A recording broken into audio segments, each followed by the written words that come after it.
काय सांगणार तुम्ही की या ठिकाणी आलात, स्वतः गोविंदा पथकाला भेटलात, कसा एन्जॉय करताय, कसं नाही वाटलं? दरवर्षी आम्ही सगळेच या दिवसाची वाट बघत असतो, कारण वातावरण वेगळं असतं, सणासुदीचं वातावरण असतं आणि त्या वातावरणाचा आस्वाद घ्यायला वर्षभर वाट बघावी लागते.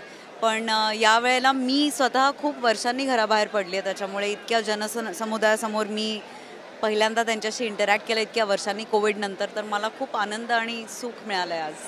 तुम्ही एक चांगल्या ॲक्टर आहेत, तुमचं एक करेज आहे. गोविंदा पथकांनी आपल्याकडे बघितल्याच्या नंतर एक त्यांच्यामध्ये उल्हास आणि उत्साह आपल्याला पाहायला मिळालेला आहे.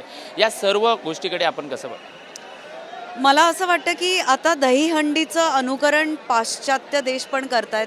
एक स्पोर्ट म्हणून त्याच्याकडे बघितलं जातं आहे आणि आपली ही खूप जुनी परंपरा आहे. वर्षानुवर्ष त्याच्यामध्ये मी प्रगती झालेली पाहिली आहे. फॉर एक्झाम्पल, आज जे टॉप थराला प्लेयर्स असतात ते आज हेल्मेट घालून आहेत, त्यांनी स्वतःची काळजी घ्यायला सुरुवात केली आहे. सो मला असं वाटतं की हे खूप पॉझिटिव्ह साईन आहे आणि ह्यांनी अजून जतनच होईल अशा प्रकारच्या स्पोर्ट्सचं. माझ्यासोबत या ठिकाणी शिव ठाकरे सुद्धा आहे, जे अभिनेते आहेत. आपण काय सांगणार या ठिकाणी येऊन गोविंदा पथकांना आज आपण कसा एन्जॉय साजरा? मला खरं सांगायचं झालं तर फिटनेस क्षेत्रात आहे मी, आणि मला यांचं आपले जेवढे संघ असतात त्यांचा फिटनेस पाहून खूप इम्प्रेस होतो मी की तो खरा फिटनेस आहे.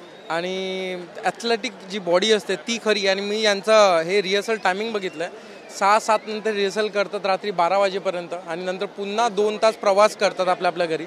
आणि मला इथल्या दहीहंडीत सगळ्यात बेस्ट गोष्ट वाटली की चौगुले साहेबांचं जे कनेक्शन आहे लोकांसोबतचं.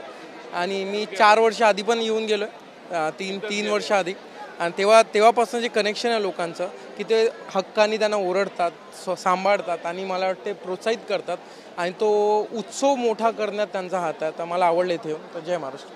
एकच सईताई, एकच माझा शेवटचा प्रश्न आहे की आपण योगाच्या संदर्भामध्ये आपण योगा करतात, त्यानंतर आत्ताचं गोविंदाचं जे पथक आहे, यंग जनरेशन पथक आहे, थरावर थर चढवतात, याबाबत आपण काय? मी ऑलरेडी सांगितलं की सेफ्टी मेजर्स घेऊन सगळे गोविंदा यावर्षी काम करतात. हे बघायला खूप बरं वाटतंय, कारण शेवटी स्वतःचा जीव सांभाळून हा स्पोर्ट खेळणं महत्त्वाचं आहे. तर ते होतं, याचा मला आनंद आहे. व्हिडिओ जर्नलिस्ट संतोषसह विजय गायकवाड, TV9 मराठी, नवी मुंबई.